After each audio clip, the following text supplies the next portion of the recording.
نحمده ونصلي على رسوله الكريم أما بعد فأعوذ بالله من الشيطان الرجيم بسم الله الرحمن الرحيم حميم والكتاب المبين إنا أنزلناه في ليلة مباركة إنا كنا منذرين فيها يفرق كل أمر حكيم أمرا من عندنا إنا كنا مرسلين رحمة من ربك إنه هو السميع العليم رب السماوات والأرض وما بينهما إن كنتم موقنين لا إله إلا هو يحيي ويميت ربكم ورب آبائكم الأولين حامیم اللہ اعلم بمرادی والکتاب المبین قسم ہے روشن کتاب کی انا انزلناہ بے شک ہم نے اس کو نازل کیا فی لیلۃ مبارکہ برکت والی رات میں انا کنا منذرین بے شک ہم ڈرانے والے ہیں فیہا اس میں یفرق کل امر حکیم فیصلے کیے جاتے ہیں ہر حکمت والے کام کے امرا من عندنا حکم ہماری طرف سے انا کنا مرسلین بے شک ہم ہی بھیجنے والے ہیں رحمتا من ربک رحمت ہے تیرے رب کی طرف سے انہ هو السمیع العلیم بے شک وہ سننے والا علم والا ہے رب السماوات والارض وما بینہما رب ہے آسمانوں کا اور زمین کا اور جو کچھ ان کے درمیان میں ہے ان کا ان کنتم موقنین اگر تم یقین کرنے والے ہو لا الہ الا ہو کوئی عبادت کے لائق نہیں سوائے اس کے یحیی و یمیت زندہ کرتا ہے اور موت دیتا ہے ربکم و رب آبائکم الاولین تمہارا رب اور تمہارے پہلے باپ دادا کا رب بھی ہے سبحان ربک رب العزت عما یصفون وسلام علی المرسلین والحمد للہ رب العالمین اللہم صل علی سیدنا ومولانا محمد وعلى آل سیدنا ومولانا محمد وعلى آله وأصحابه أجمعين معزز سامعین دوستوں اور بزرگوں اور بھائیوں سورۃ الدخان کی ابتدائی 8 آیات آپ کے سامنے تلاوت کی ہیں اللہ رب العزت ان کے مطابق صحیح بیان کی توفیق عطا فرمائے اور ہمیں قرآن و سنت پر عمل کرنے کی توفیق عطا فرمائے اس سے قبل سورہ زخرف مکمل ہوئی سورہ زخرف میں ہم نے پڑھا کہ اللہ تعالیٰ نے عقلی دلائل اپنی وحدانیت کے ارشاد فرمائے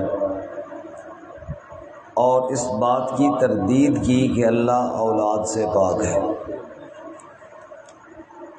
پھر ابراہیم علیہ السلام کی دلیل نقلی بیان فرمائی موسیٰ علیہ السلام سے دلیل نقلی ارشاد فرمائی، اور آخر میں اہل ایمان کو جنت کی خوشخبری اور منکرین کو اپنے عذاب سے ڈرایا۔ اب سورۃ الدخان میں قرآن مجید کی صداقت اور اپنی وحدانیت کو بیان کرنے کے ساتھ ساتھ منکرین پر اللہ کی پکڑ اور عذاب کا ایک نمونہ جو فرعون اور اس کے لشکر پر آیا اس کا مختصر ذکر ہوگا، اور سورہ مبارکہ کے آخر میں جہنم کی ہولناکیاں اور پھر جنت کی نعمتوں کا بیان ہوگا۔ آج کا سبق صداقت قرآن کریم اور مسئلہ توحید لا الہ الا اللہ سے متعلق ہے۔ سب سے پہلے قرآن کی عظمت کو بیان کیا کہ قرآن کا نزول جس رات میں ہوا ہے وہ رات بھی برکت والی ہے۔ فرمایا حامیم والکتاب المبین، قسمیہ ہے، قسم ہے روشن کتاب کی، قسم ہے واضح کتاب کی۔ اگر کوئی غور کرے تو یہ بڑی روشن بڑی واضح دلیل ہے کہ یہ کسی انسان کا کلام نہیں، کس کا کلام ہے؟ والکتاب المبین، روشن کتاب کی قسم ہے۔ انا انزلناہ، بے شک ہم نے اس کو نازل کیا۔ قرآن کی عظمت، قرآن کی سچائی کی سب سے بڑی دلیل یہ ہے کہ اس کو نازل کرنے والا رب العالمین ہے، یہ رب کا کلام ہے، کسی انسان کا کلام۔ انا انزلناہ فی لیلۃ مبارکہ، پھر جس رات میں قرآن نازل ہوا وہ رات بھی بڑی برکت والی ہے، شب قدر، جیسا کہ دوسرے مقام پر فرمایا انا انزلناہ فی لیلۃ القدر وما ادراک ما لیلۃ القدر، ہم نے اس قرآن کو قدر اور عزت والی رات میں نازل کیا، تمہیں کیا پتا وہ قدر اور عزت والی رات کتنی شان والی ہے۔ لیلۃ القدر خیر من الف شہر، 1000 مہینوں سے یہ ایک رات درجے میں عظمت اور والی اور بڑی ہوئی ہے۔ تنزل الملائکۃ والروح فیہا بإذن ربہم من کل امر، اللہ تعالیٰ کے حکم سے روح الامین بھی آتے ہیں، باقی فرشتے بھی آتے ہیں، احکامات اللہ کے لے کر دنیا میں آتے ہیں۔ سلام ہی حتی مطلع الفجر، فجر تک یہ رات ساری سلامتی اور برکتوں والی رات ہے۔ جن راہوں سے قرآن آیا وہ راہ عظمت والی بن گئی، جس وقت میں قرآن آیا وہ وقت عظمت والا بن گیا، جس مہینے میں قرآن آیا وہ رمضان کا مہینہ شان والا بن گیا۔ شہر رمضان الذی انزل فیہ القرآن، رمضان کا مہینہ کیوں عظمتیں پا گیا؟ اس لیے کہ اس میں اللہ نے اپنا قرآن نازل کیا ہے، اور جس نبی کے پاک دل پر اللہ نے قرآن کو نازل کیا وہ نبی سارے انبیاء کا امام بن گیا۔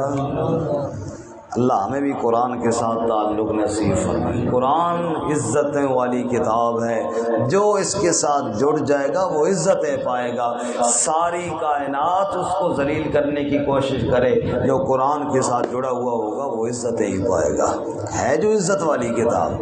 اس لیے فرمایا انا انزلناہ فی لیلۃ مبارکہ، بے شک ہم نے قرآن کو اس رات میں نازل کیا جو رات برکتوں والی ہے، برکت دی ہوئی رات ہے۔ انا کنا منذرین، بے شک ہم ہی ڈرانے والے ہیں۔ عظمت والی برکت والی رات میں قرآن بھی ہم نازل کرنے والے ہیں، اور جہنم کے عذاب سے بھی ہم ہی ڈرانے والے ہیں۔ اور یہ رات اتنی شان والی ہے جس میں قرآن نازل ہوا، فیہا یفرق کل امر حکیم، اس میں فیصلے کر دیے جاتے ہیں، جدا کر دیا جاتا ہے حکم، کل امر حکیم، ہر حکمت والا حکم، جو اللہ کے حکیمانہ فیصلے ہوتے ہیں۔ سارے اللہ کے فیصلے تو اللہ کے علم میں ہیں، لیکن اس رات میں اللہ بعض فیصلے فرشتوں کے حوالے کر دیتے ہیں، ان کی ڈیوٹیاں لگا دی جاتی ہیں کہ یہ کرنا ہے اور وہ کرنا ہے۔ جیسا کہ تفسیروں میں لکھا ہے کہ مثلاً شب قدر میں ڈیوٹی لگ گئی کہ اس سال بدر کے میدان میں ابو جہل کی پارٹی نے ذلیل ہونا ہے، یا فلاں مرکہ فلاں آدمی کو عزت ملنی ہے، فلاں کو ذلت ملنی ہے، تو یہ فیصلے شب قدر میں ہو جاتے ہیں۔ اگر کوئی آپ سے پوچھے کہ ہماری مسجد حیدر کرار کا فیصلہ کب ہوا، ہمیں تو شاید ہفتہ پہلے پتہ چلا، لیکن میرے رب کی طرف سے شب قدر میں فیصلہ ہو گیا۔ یہ فیصلے کیا ہوتے ہیں؟ شب قدر میں ہوتے ہیں۔ فیہا یفرق کل امر حکیم، حکمت رب کی تو رب آپ ہی جانتا ہے، لیکن بعض فیصلے وہ اس رات یعنی شب قدر میں فرشتوں کے حوالے کر دیتا ہے۔ اچھا، لیکن اصل حاکم کون ہے جی؟ فیصلے تو اللہ کے ہوتے ہیں، اس لیے آگے فرمایا امرم من عندنا، حکم ہماری طرف سے ہوتے ہیں، حاکم اللہ ہی کی ذات ہے۔ انا کنا مرسلین، بے شک ہم ہی بھیجنے والے ہیں، فیصلہ بھی اللہ ہی بھیجتا ہے، فیصلوں کی کتاب قرآن بھی اللہ ہی بھیجتا ہے، رسولوں کو بھیجنے والا بھی کون ہے؟ رحمتم من ربک، یہ سب رحمت ہے تیرے رب کی طرف سے۔ اس رحمان نے رحمت والا کلام بھیجا، اس رحمان نے رحمت والا نبی بھیجا، اس رحمان نے رحمت والا رمضان بھیجا، اس رحمان نے رحمت والے فیصلے فرمائے۔ رحمت من ربک، سب تیری رب کی طرف سے رحمت ہے۔ انہ هو السمیع العلیم، بے شک وہ سننے والا جاننے والا ہے، سب کی دعاؤں کو سننے والا کون ہے؟ سب کے حالات کو جاننے والا کون ہے؟ سبحان اللہ۔ انہ هو السمیع العلیم، آگے فرمایا کون سننے والے دعاؤں کو؟ وہ رب ہے، رب صرف تیرا نہیں، ساری کائنات کا رب ہے۔